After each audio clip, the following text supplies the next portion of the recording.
Thank you, my friend.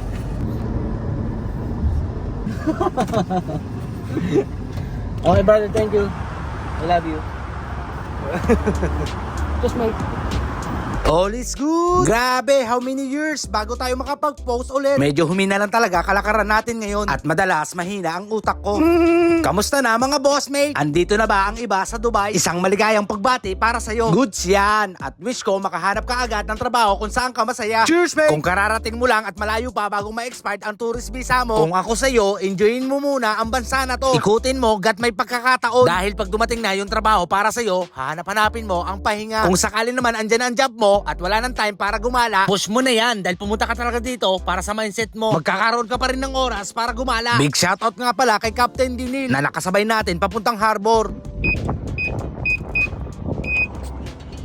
Dito na tayo dumaretso sa 82 feet. Meron kasi akong kukuhain. At syempre, pumasok muna ako sa loob at sila ang naabutan ko. Saktong kakatapos lang nila kumain pagkadating ko. Shoutout sa inyo, mga ma'am, sir. Cheers, mate! Big shoutout nga pala sa isang head captain namin, si Captain Ronald. Mahigit isang buwan din ako naging crew ni Cap noon. At hindi ko malilimutan mga payo niya sa akin. Isa sa mga tumatak na sinabihan niya ako na dapat kung ano ka sa una hanggang sa huli, ganun ka pa din. Madaming ibig sabihin at hindi natin makakalimutan yon. Salamat po, Captain. Cheers, Cap! Pabalik na tayo sa bangka ko mismo kung saan talaga tayo naka-duty. Nagpahinga lang at konting kwentuhan, medyo malayo pa kasi pabalik sa bangka namin. Ang sinadya ko nga pala, itong scooter, binili ko mga nakaraang araw. Second hand lang pero very good pa siya. Kaya siya nandito sa 82 feet, pinagamit ko muna sa utol ko. Sa bangka nila kasi medyo malayo talaga. Pag nilakad, kailangan mo magsadya ng ganito pang service. Sabi ko kasi gamitin niya muna hanggat di ko pa trip gamitin. Meron naman siyang scooter pero medyo luma na ng konti. Ako na kumuha sa kanya kasi nagsabi ako na baka gamitin ko sa susunod na araw. At hindi na siya mahirapan sa pagdala sa bahay. Thank you, tol. Ang sarap pala mag-scooter.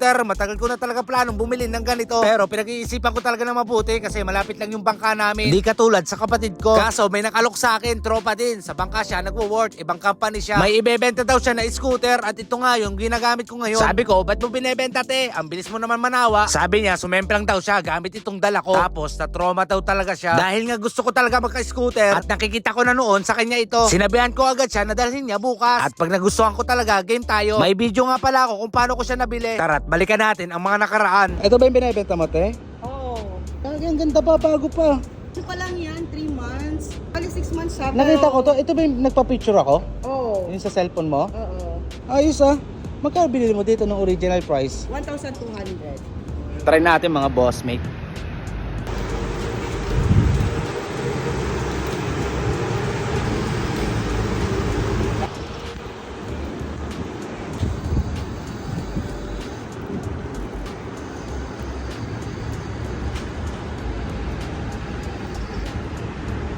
Sige te, okay na to. Paano yung bayad? Sa ano na lang account? Oo, send mo na sa account. Send mo sa akin number mo. Ha?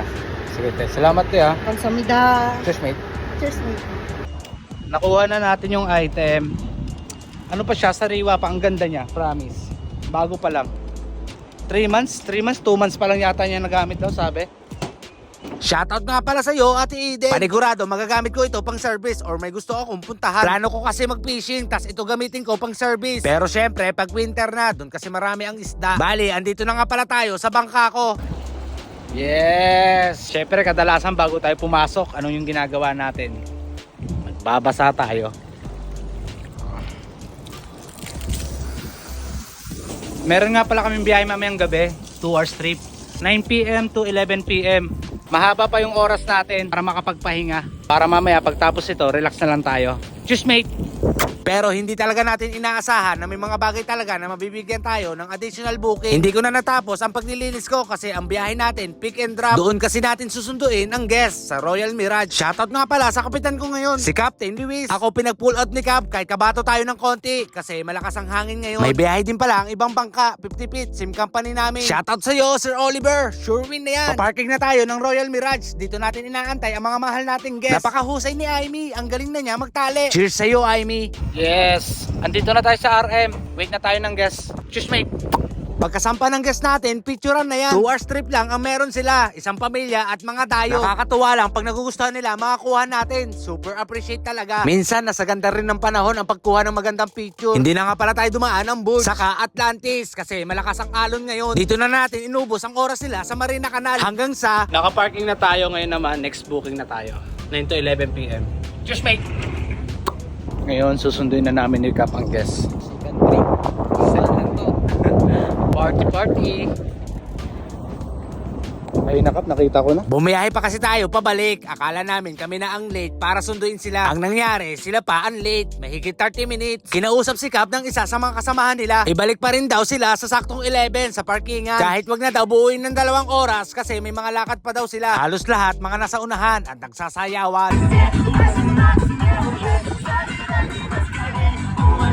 Isa't kalahating oras lang ang biyahe natin. Tamang ikot lang sa Marina Canal. At dito na nga natatapos ang araw ni Benedict. Okay, dito na natatapos mga bossmate.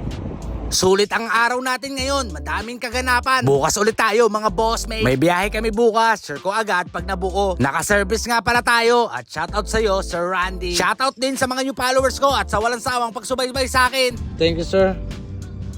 Mabuhay tayong lahat. Cheers, mate!